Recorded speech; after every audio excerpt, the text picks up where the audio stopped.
Comment est-ce qu'un empire peut renaître de ses cendres? C'est une question assez folle. Et pourtant, c'est l'histoire de l'empire colonial français du 19e siècle. Un projet mondial immense qui a vu le jour alors que le premier empire, lui, venait à peine de s'effondrer. Alors, pour décrypter cette histoire qui est loin d'être simple, on va s'appuyer sur le travail de l'historien Hubert Bonin. L'idée, c'est vraiment de remettre les faits dans leur contexte pour mieux comprendre ce qui s'est joué à l'époque et ce qu'il en reste aujourd'hui.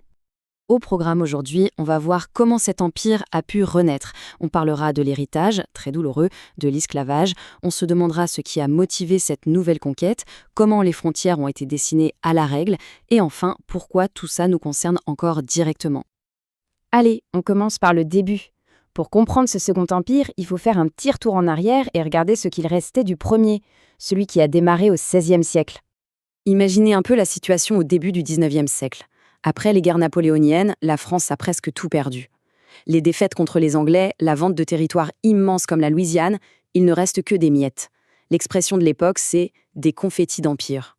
Quelques îles par-ci, quelques comptoirs par-là. C'est une humiliation qui va marquer les esprits.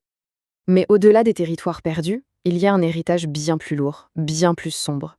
Le système qui a fait tourner l'économie de ce premier empire, l'esclavage. Et le chemin vers l'abolition, ça a été un véritable chaos. Un pas en avant, deux pas en arrière. L'esclavage est officialisé par le fameux Code noir en 1685. En pleine Révolution, en 1794, on l'abolit.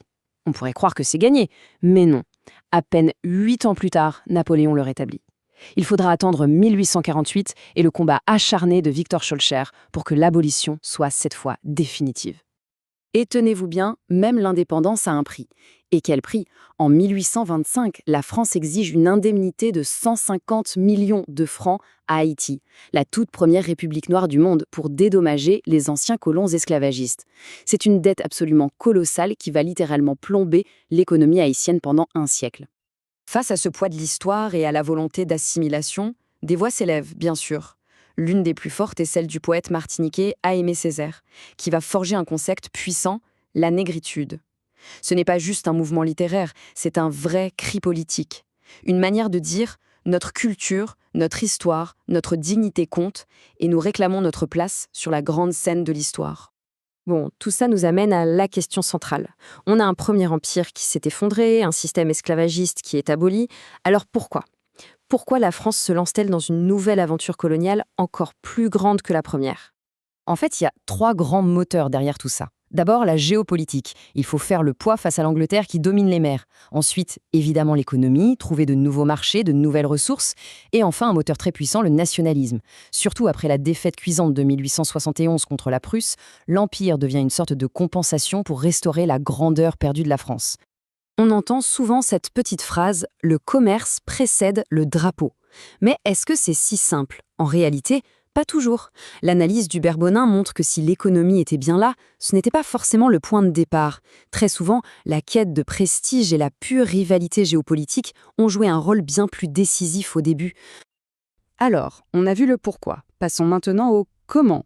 Concrètement, comment ces nouveaux territoires ont-ils été conquis et surtout, comment leurs frontières ont-elles été dessinées? Pour se donner le droit de le faire, les Européens ont utilisé un concept juridique bien pratique, la terra nullius. Littéralement, terre n'appartenant à personne. La logique, vue d'Europe, était simple. Si un territoire n'est pas organisé comme un État-nation, eh bien, il est libre. On peut le prendre. C'était bien sûr une fiction qui ignorait complètement les royaumes, les sociétés et les peuples qui vivaient là depuis des siècles. Et ce processus va atteindre son apogée à la conférence de Berlin. Là, entre 1894 et 1885, les grandes puissances européennes se mettent autour d'une table et fixent les règles du jeu pour se partager le gâteau africain. Le principe est simple, pour qu'un territoire soit reconnu comme le sien, il faut l'occuper effectivement. C'est le coup d'envoi officiel de la course effrénée à la colonisation.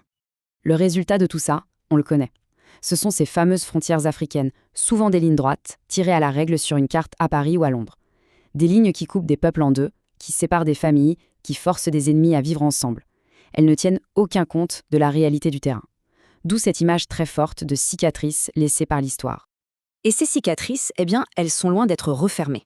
Cet acte, qui peut paraître lointain, de tracer des lignes sur une carte, a des conséquences extrêmement concrètes sur le monde d'aujourd'hui. Le lien de cause à effet est direct. Ces tracés arbitraires d'hier sont à la source de nombreux conflits frontaliers aujourd'hui. La division des peuples a créé des crises d'identité profondes. Et la création d'États complètement artificiels est une des causes majeures de l'instabilité politique dans de nombreuses régions. L'héritage est lourd et bien visible. Ce qui nous laisse avec une dernière question. Une question qui reste ouverte. Officiellement, l'empire colonial n'existe plus. Mais ses frontières, elles, ont-elles vraiment disparu ? Quand on voit à quel point ces lignes, tracées il y a plus d'un siècle, continuent de définir des États, de nourrir des guerres et de façonner des vies, on se dit que ce passé, d'une certaine manière, n'est jamais vraiment passé.